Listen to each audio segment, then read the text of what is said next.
Hello, friends. We are so glad that you're back with us. I am here today with Beth Bluestein. We met at NAMTA, which is the National Art Materials Trade Association. It takes me forever to remember that name every No, it's quite an time, acronym. right?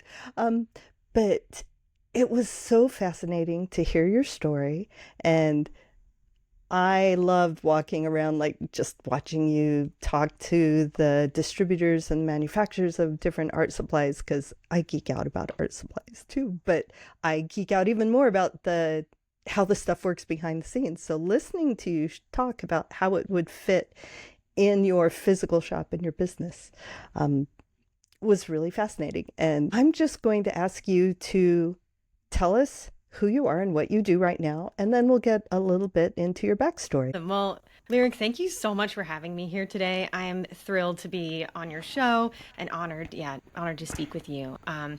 So you already touched on it a little bit. I am a business owner. I own a retail art supply store in Middlebury, Vermont. I'm also an artist myself. It's an art supply store with paints, drawing materials, sketchbooks, canvas. We actually just introduced a fiber arts section, or really expanded our fiber arts section beyond little embroidery kits. Now we have a little bit of yarn, some knitting kits, punch needle. Anyway, so I know a lot of your listeners are fiber artists, so I thought I'd plug that. And I know Yay! people can geek out about that. What else, Lyric?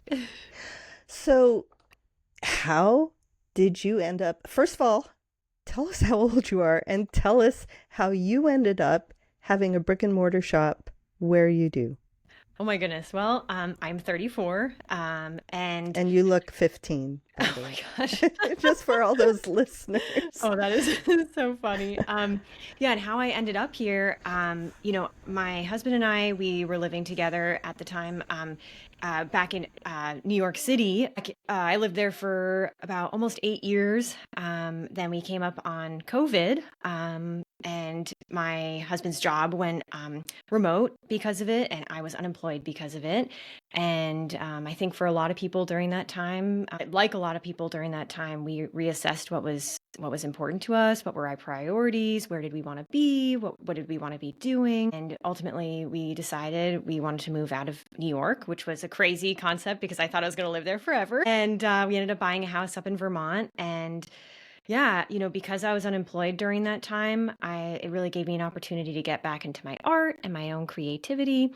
And I worked at a local school, an art school, part time for a little bit. I exhibited in a gallery for a little bit, right when we moved here, and then I was trying to figure out what my next thing was going to be. And then I heard that our town that we just moved to was hosting a business competition, for new and expanding business ideas. And there was the prize was grant funding to start your own business. And what I realized was, when I was unpacking boxes when we moved into our new home, is I was like, look, I pulled up my phone. I was like, where's the art store in town? And there wasn't an art store within an hour of here. So I was like, that's very interesting. And I just heard about this business competition, so I was like, all right, well, that's a very interesting idea. I mean, I know just in the short amount of time I've been here that there are a lot of creatives in this area. And this feels kind of weird that there's not an art store. So I threw my idea in the ring, and then went through several rounds of this competition, putting together a business plan, pitching the business. And anyway, I was awarded this grant funding to start the business. So that's ultimately how I landed opening this store. I definitely would not have opened a store in this way at that time if without that funding. So it really made that possible, and both financially, and just that the town believed in the idea that I had thrown out there. So anyway, wow, I felt like that was maybe a little bit of a long-winded way to get around to it, but that's how I opened my No, store. I find it fascinating. And I've seen pictures. Your shop is named, Sparrow Art Supply. and it's tiny. Yeah. It is really tiny, right? How many square feet do you have? It's 750 square feet. Oh, so, just really small for an art supply store. Yes. If you're so lucky to live near a good art supply store. I mean, we have Jerry's Artorama, and it's huge and has everything, and just I could get lost for hours, um, wanting to try and do and make all the things, all the different ways. So one of the things you have to manage is, how do you keep enough inventory and supplies for people in such a tiny space? It was fun to listen to you think, oh, well, I can't just think about this supply that my people would enjoy. I have to think about a display and how will it actually fit in the space I have. So making that all work was just, I love watching business minds work. I love watching how businesses function together. Tell me a little bit, because you don't just sit there in your store and wait for people to come in and buy art supplies, which I think you're still around, right? So they do. Yep.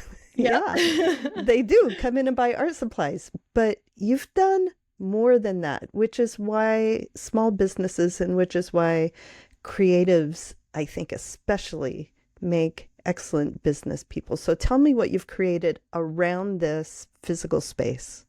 Sure. Yeah, the physical space, as you mentioned, it is a small store, but I really curate the products that we have in there based on what customers have expressed that they specifically want, things that they have expressed that they're interested in doing, and then also providing things that maybe they don't even know about that I've come across that I think that I'm like, well, I want to use that, so I think someone else might. So that's part of it, is creating a really curated spread of product. But then, yeah, it is about creating a community within the store. It's creating a place that people want to come to, that they feel comfortable enough to come shop in person, in regards to their creativity, because being creative and being an artist can be very vulnerable. And I constantly, I try to express to my customers, yeah, being an artist, you have to be really brave to come in here and decide you want to make something. So we have to make that very comfortable environment for people to come into. And then on top of that, we're not Amazon. We can't sell products for cheap. We can't sell them, at, rock bottom prices. We're not doing flash fire sales. So we have to provide value in another way, for people to understand the value of the product that they're buying. So we also have to bring an expertise to the customer about the product, about a process, about giving suggestions on their project that they have coming up. So that's another part of it, is being a resource and an expert in the arts in our community. And The big how do reason you why people deliver come it? in. What's that? How do you deliver that knowledge and that expertise? It's not just you or an employee in the store talking about it, right? A lot of it is. A lot of it Yeah, is. So people come in and but they there's come more. straight to the desk and they say, I have this project I'm working on. And then they say what the project is and how can I make this happen? So, I draw on my experience as an artist and Hmm. my experience as a set designer doing kind of all sorts of unconventional projects. And same with my employees, they're all creative themselves. And so you really have to have a Hmm. passion to be there and share what you have done in the past that might help someone else in the future. I don't know. I think I answered your question. Yeah, what um, what I'm actually digging for is, what I find really fascinating is you run events for local people in person. I was looking at plein air painting things, and the reason why I want you here talking to our lovely community is because even though you are so grounded in a physical place, you've added something online to support that. And it just fascinates me how the two can work together. Because usually we think online and we think, oh, that means shipping all over the world. And that means, gathering in people from so many different varied places, which it can do and is beautiful and expands businesses beautifully. But the way you've done it is really interesting. Why don't you explain to me what you have online that supports and strengthens your community? Absolutely, yeah. I'm so glad you brought that up. So working in my store, I was constantly hearing from customers because we're always listening to our customers in all sorts of ways. Who do I ask about this? Where do I go for this? Do you know of anyone else who does this kind of a thing? Um, also expressing that they're kind of lonely. Making art is a very solitary activity, and you know, yes, you ultimately have to do the art yourself, but it can be really lonely, especially, once you graduate from school, you're not surrounded by peers who are doing the same thing every day. Um, so anyway, I was hearing that and I was like, you know what? We need to make a a a group, some way for people to meet up and share, commiserate, show each other, work, maybe get critique. How can we do this? And so yes, that's how I launched. It's called Sparrow Artist Collective. So it's a membership that it's a monthly membership subscription. There's two different types of membership. So we have a virtual membership, which is all online, and then we have an in-person membership, which is all the online stuff and some. So we do in-person meetups, discounts at our store, other local discounts within our community, and yeah, it's honestly been really, really lovely. So it's been a really nice component to add to our retail experience. Yeah, we started it. I guess we've had it going for 2 years, and we've had some really core members for that entire time, which is pretty cool. Um, and yeah, so the in-person part of it definitely, because we have an in-person brick and mortar, it made sense. Definitely it was you know, um, okay, well, we have this store. Why don't we, push some shelves out of the way? We'll set up some tables and have people come meet in person, to chat, to hang out, to do critique, yeah, just as I said earlier, just like commiserate being an artist. And then the online portion, that came into play simultaneously. All this came together at the same time. The online portion was really about communication with our group. What was going to be a centralized place to be able to communicate with our group and provide the group an opportunity to communicate with each other. So we have an online forum where us as the store will communicate things like, here's our next meetup, we do virtual seminars. So I kind of frame it as everything but the art making. It's kind of like all the other skills that you need as an artist, but you never really learned. Maybe you learned how to paint, but you didn't know how to make prints, or how to photograph your work, or Hmm. how do you sell your art at markets, like a farmer's market or an artisan market. So there's that. So there's that lives on the forum, and yeah, that's stuff from us. But then a really big part of um, the concept behind this was to be able to have artists to openly communicate with each other when they have a question. Hey guys, where do you get stickers that are based in Vermont? I want a Vermont made sticker company for my stickers. Or I really need some frames on the cheap. Does anyone know? Is anyone looking to offload any? Or we've Hmm. also done, I should say, that made me think of, we've done supply trades too. So we've done like Yeah. at our meetups, like, oh, everyone, you want to offload supplies? Let's do like a supply swap. But yeah, so that's where the virtual part really comes into play, is the communication between members, and that has honestly been super cool. Right. And that's what online can do, because when you're in a physical place, it's beautiful and wonderful to have that interaction. It's vital to our existence as humans, I think. But having the ability to have a membership online, have one place where people come and you're unified in your love for this thing, but at the same time, there's such a broad variety of ideas and minds and techniques and all the things that artists do, right? Yeah. So tell me, describe how the membership works. First of all, what platform do you use? That's always interesting to us, and we'd love to hear what you love about the tech side of the platform, what you struggle with, because I haven't found one single platform yet that doesn't have at least one thing that it's good to be aware of, that this is something you'll have to deal with if you're on this platform. Let's start there. Yeah. So the platform is on Mighty Networks. it has a lot of great things about it. And as you mentioned, it also has some frustrating parts about it. I think there's every community has its own needs and demands, and I'm sure Hmm. it's just hard to make one that fits all, right? But Yeah. what I really do like about it is it has a great app. Um, it has the ability to, yeah, to post, create channels for people to talk on with different categories. Yeah, I can put events on there that people can RSVP to, Hmm. which is really great. It does, generate an email blast when I post something as like the member, like host. As So the that can go out to admin. people, Yeah. which is really great. So like we had a meetup last night and I posted on Tuesday morning, hey guys, just a reminder, we have our sip and sketch tomorrow. Love to see you. And it's like it gives me the option to like notify members that this was Hmm. posted. And I think that's really useful. It has scheduling options for posts, which is again really great because I can, especially when we host creative challenges. I guess like maybe around 4 times a year, we do month-long challenges, and that's really great. Like the month before, I'll come up with all the posts, I'll batch create them, like just sit down for like an hour and just like churn them out, and then I can schedule each of them for the very specific day that they need to come out. So that's really useful. Hmm.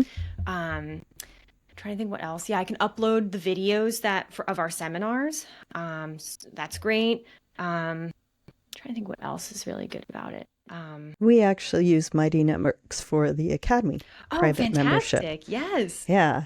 Mighty Networks does community better than any other platform I've seen. There's a lot of online course platforms that are adding in community, but Mighty Networks started there and then they added courses and things. And it, there's so much capability inside it. You can create whole courses inside of the membership. You can have paid courses that either people see and pay for inside or people outside the membership can just come into that course.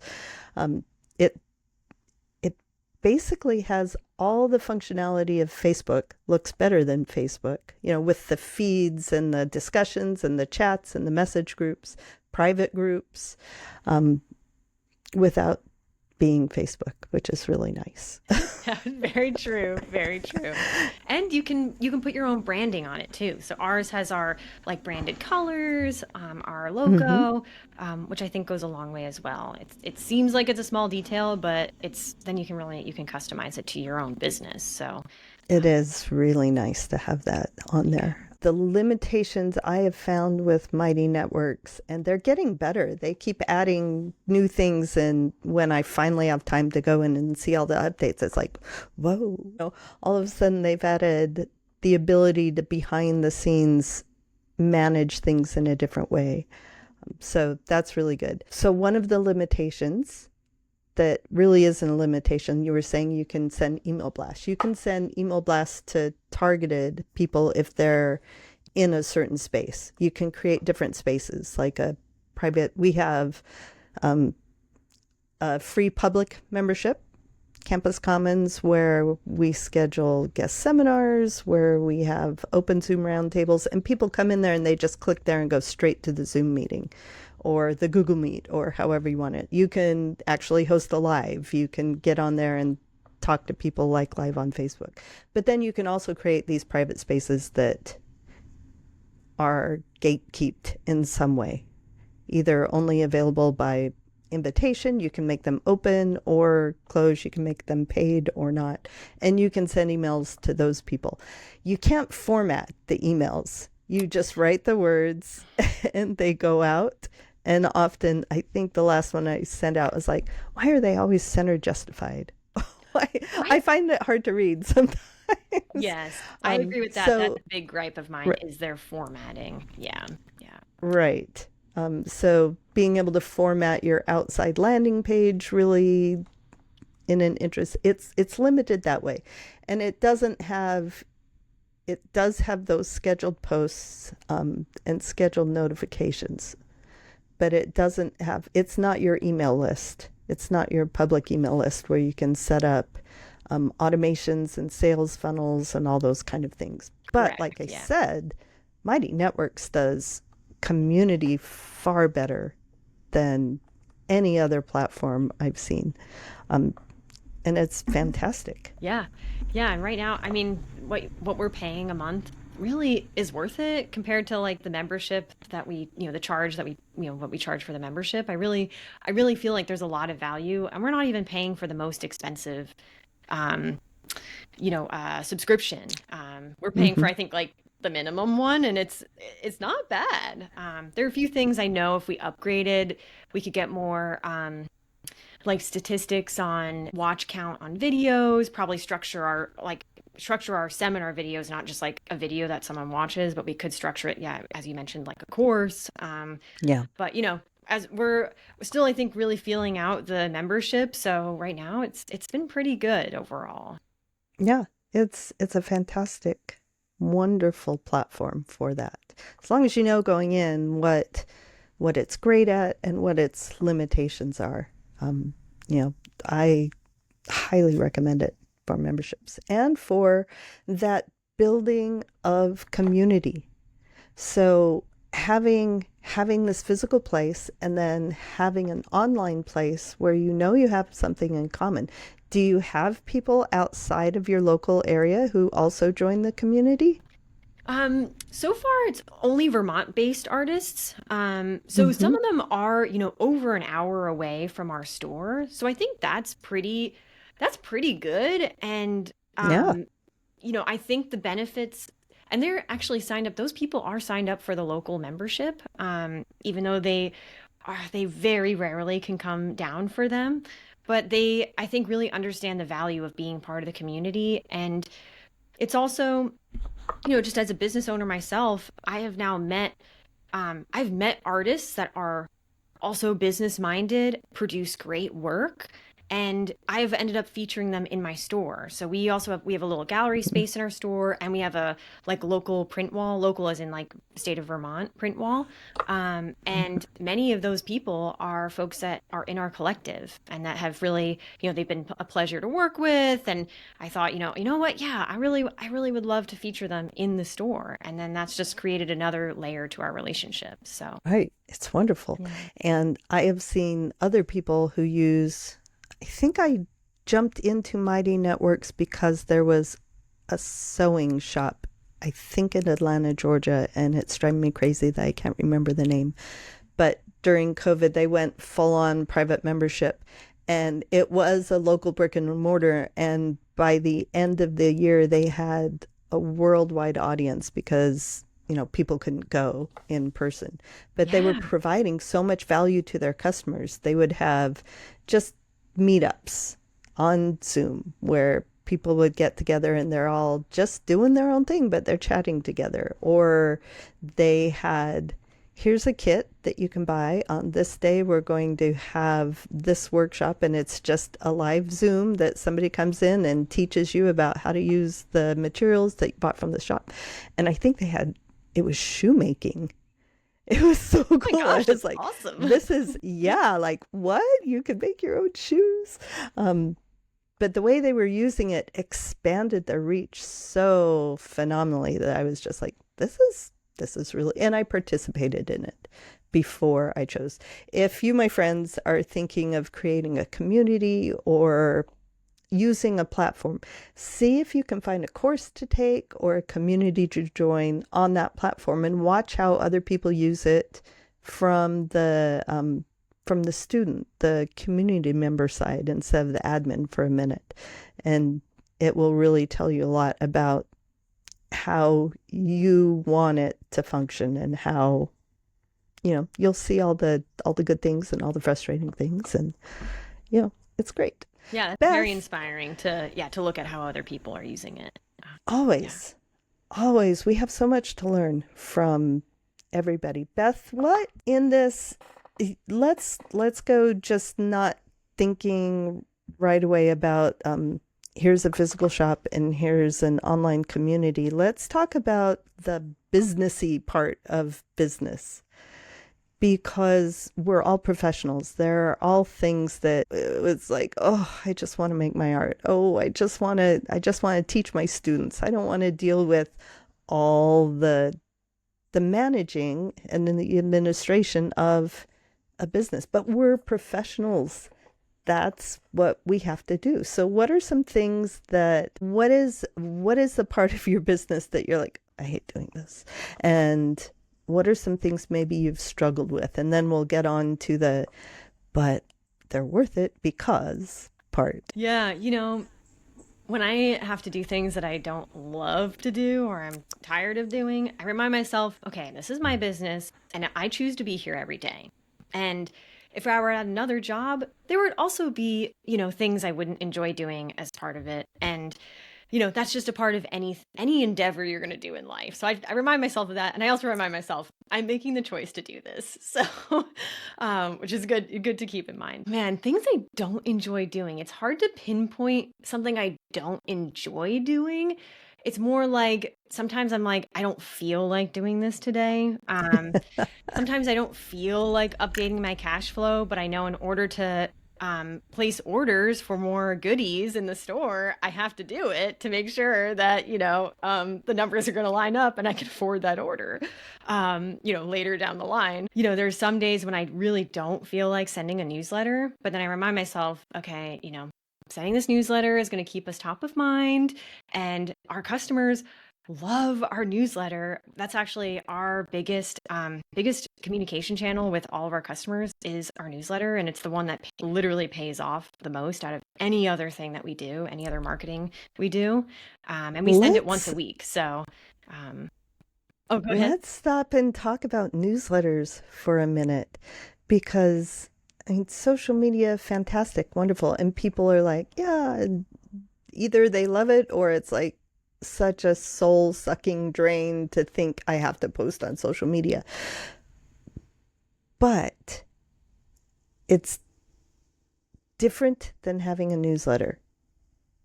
What people who don't have one yet or haven't experienced this in a business yet is that everything you post on social media goes away, and it's random whether your people see it, and you don't own it.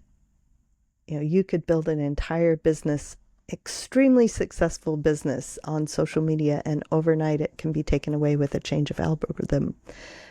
But your newsletter are the people who chose you and invited you into your inbox. Newsletters are the highest converting for sales.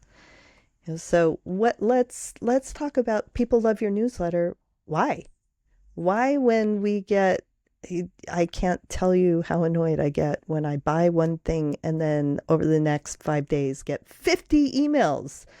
Like literally, actually it's been 2 weeks, but 50 emails in 2 weeks from a company, and I keep unsubscribing. Yeah.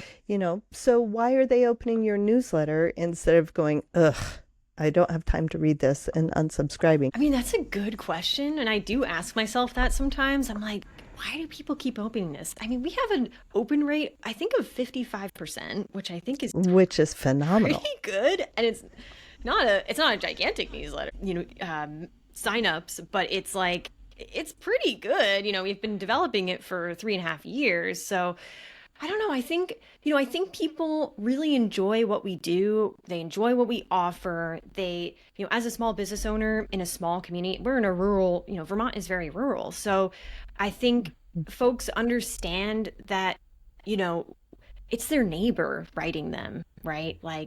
And they've met me in person. They've met my staff. They have been to our store. And I think they like what we do. They trust what we do. I think see us, as I've already said this, they see us as a resource. So they're interested in hearing what we have to say. I think that's why they don't unsubscribe. What content do you have? Do you have a formula that you follow for each newsletter to make it easier to come up with stuff to put in there? Oh yeah. At the beginning of this year, one of my goals for the year was to make my life easier. That's come to fruition in so many different ways. But one of the things was, I write our newsletter and I send it once a week. So that the time to put that together really does add up. So before the beginning of the year, I really was just like, every time it was like the day before, I was like spending, I don't know, a couple hours to put together the newsletter. And it just felt like, oh my gosh, there has to be some better way to do this. but people were loving it. So I was like, I'm not going to give this up. I'm not going to like go to once a month, because if people are opening it and I'm seeing they're coming in or hearing, oh, I read about that in your newsletter, or I'm seeing in our POS that they came in because they opened a thing. Um, POS is point of sale yes, point of for sale. So those like in of our us who don't register, have brick and right? mortar. Um, and so I didn't want to give it up. So what I decided to do was really make, I don't want to say a formula because it's not formulaic. That makes it kind of sound stagnant, but Template, a yeah, template. blueprint. A template's a better way to Yeah. put it. I made a template for each week, a different template each week in the month, and then I made a theme for each week for every month. So it's kind of funny. So the last email of the month talks about what's coming up the next month. So it's like, the coming up next month, and I decided this is just going to be text based. I'll put it like a interesting looking picture with it because we're all visual people, or a Hmm. visual culture. But I was like, okay, I'm going to simplify it and make that list of events that we're doing and things coming up. That's all going to be text, and that's an easy thing. I can just copy paste. I can, in a Google Doc, write out all the things and then copy paste it um, into our newsletter platform. And then another week is about community. So we'll maybe talk about our artist collective, our meetups we have coming up, our seminars that we have coming up, anything relating to like community stuff. Another one, now oh, another one is product based. So once a week we'll do a product based newsletter. So we'll talk about maybe what's new in the store or a theme. Like in the spring we did pastels was one of our themes. So we featured a bunch of different pastel products and talked about them. Again, trying to keep it simple. I really overcomplicated, I think, in previous years with throwing so many images in and really trying to like highlight every single thing. But it's like, okay, no, I know I'm an image-based person, but text is okay. I don't need to like Hmm. spend time to pull an image and set up a like photographing in our store. I don't need to do that every time. I can keep it a little simpler. Um, Right. and then yeah, what's the other one? Oh, about our featured artists. So we now are doing a featured artist a month. So one of the weeks is talking about our featured artist. I think that hit 4 weeks. Oh, miscellaneous is Right. another one. It's just miscellaneous, whatever we have going on. And so what I'm hearing is each one of these provides something of value to the people who are reading it. So when you have a featured artist, it's not just one person showing off, it's that your readers can see this is a success that somebody had. They're part of my community. Maybe I can have that success too. They're seeing themselves in the story. When you talk about the community events, your artist collective online or in person, that's gathering together like-minded people to help each other, to learn from each other, to do things together. When you have a product, you are making their lives easier and better and more creative by educating them about a product that maybe they use but haven't used that way, or maybe they're just reminded, oh, I need more of that because I use it in the thing I do. So each one of these newsletters speaks to what your customers want and need. I think too often we think we have to have like a big essay or something, and text, yes, but also when you were talking about your calendar event, I'm picturing, a bullet point, a short description, dates. One, we all have to remember that shorter is easier to read. Bullet points are easier to read, and that's probably why you get so much. And like our industry average is like 30% or under for open rates for newsletters. So you've got a phenomenal newsletter. And you were saying it's not that big, but the number of people on your list doesn't matter. The engagement matters. You could have Absolutely. 100,000 people, and if only 10 of them are paying customers, you're wasting everything. You can have 100 people, and if 80 of them are paying customers, that's way more valuable. Absolutely. Yes. Yes, I agree with all of that. And that even takes it back to like the social media, conversation. I've been noticing our social media engagement is way down, and we're putting out really good stuff. We recycle our content from our newsletter. We take anything we're putting in our newsletter ends up in our Instagram, so we're not like doing the same thing twice times over. Yeah, that's the Um, thing we harp on all the time is yes. make one piece of content and leverage it everywhere, leverage it over time, Yeah, have roll it it out in any organized way so you you can can. pull it up again next year. Yeah, exactly. Yeah. So, we're it's whatever we're putting in the newsletter, which is really good stuff, also ends up on social media. And you'd think, oh, people would be interested in reading it or seeing it or watching it. And yeah, it's fascinating to see, maybe 10% of our followers see what we're doing. Maybe. Whereas like the newsletter, if I have 55% of our people opening it, like, well, dang, that's way better. It's fascinating. Yeah. What gives you the impetus to keep going? Because being an entrepreneur can be exhausting and frustrating at times, and it can be scary. You're not in the cradle of somebody else paying your paycheck. You have to make it happen. Yeah, I mean, I'd be lying if I didn't say I wanted to quit every once in a while. I just wanted to close the door and be like, I'm done.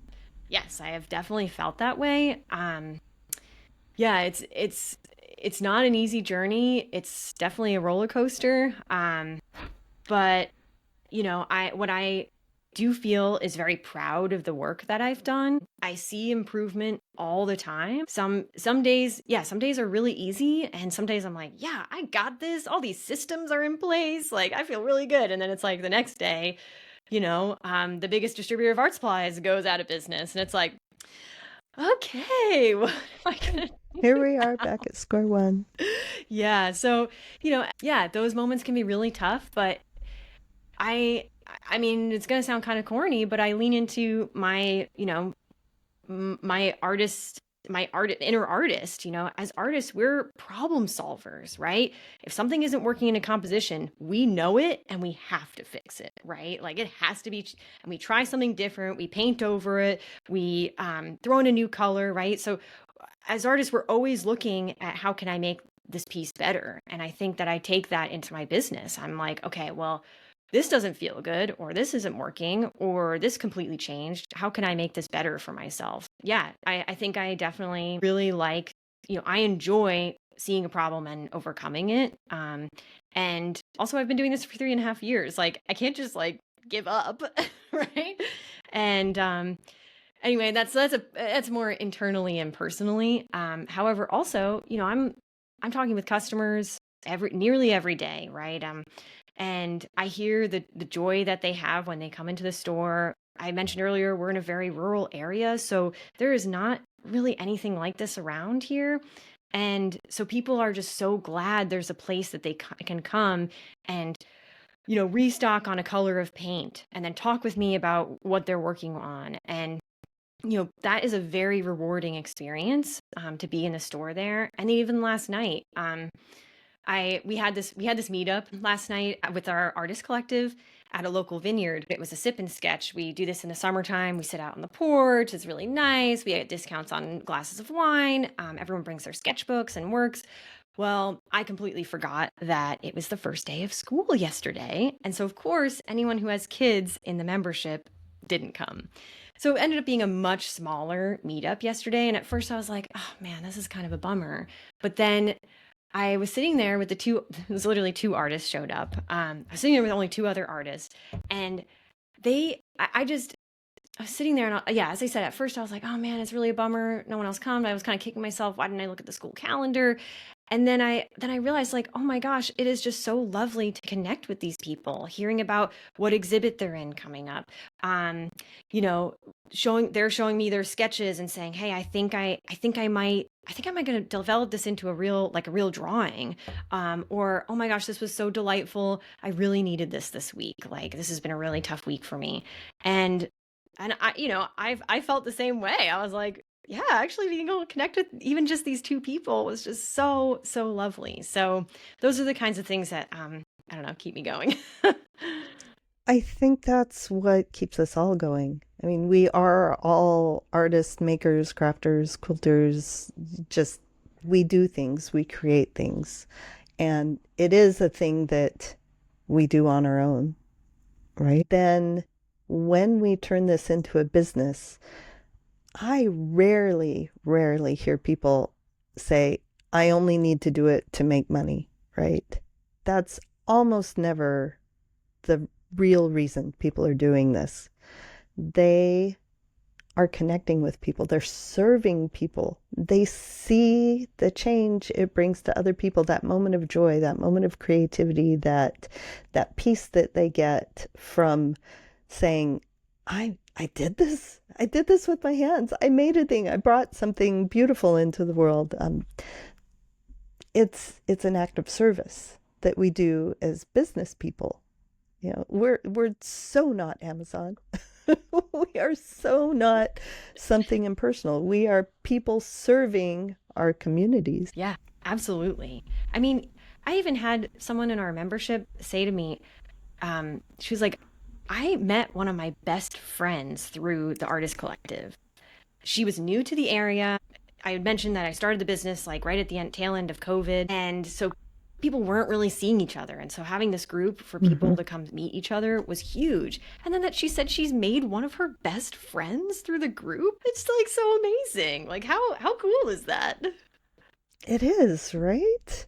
You know, I offer the master course in the Academy for Virtual Teaching, and it's a lot of things. We have group coaching and everything, but at the end of each cohort, we form accountability groups.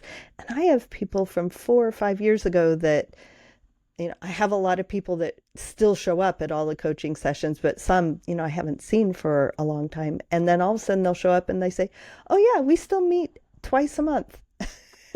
And support each That's other in this thing. amazing. We're best friends. We've been through all these ups and downs. And to be able to facilitate that and bring people together is really a lot of the heart of what we do. Definitely. Yeah. Totally agree. Yeah. Well, Beth, your story is so inspiring and so interesting, especially hearing, you know, that the reality of it's not easy to do what we do. There are so many things we have to learn, so many problems we have to solve, so many things we have to slog through that it's just like, oh, I can't. But it's worth it. It is so worth it. And to see just, you make me want to get in the car and drive for hours and hours and hours and hours and just pop in and see how lovely and vibrant the community that you've built in person and online is. Oh my gosh, So so sweet. thank you for being here. It is so, I'm so grateful that you gave us this time. As we wrap up, let me ask you one fun question because we're all creatives here. What is the last thing you made? Boy, well, it's interesting you ask that. I, over the past 2 weeks, started journaling. I never thought I Oh, would say that.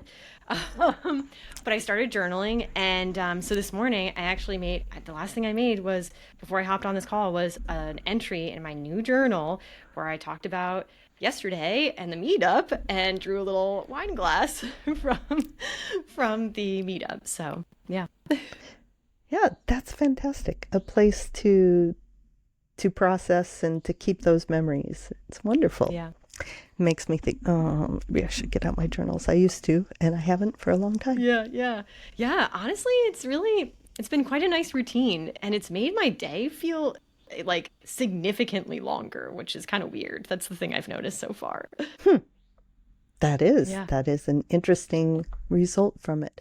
Well, friends, where can people find Beth Bluestein and the Sparrow Art Collective? Yeah, so you can go to our website, sparrowartsupply.com.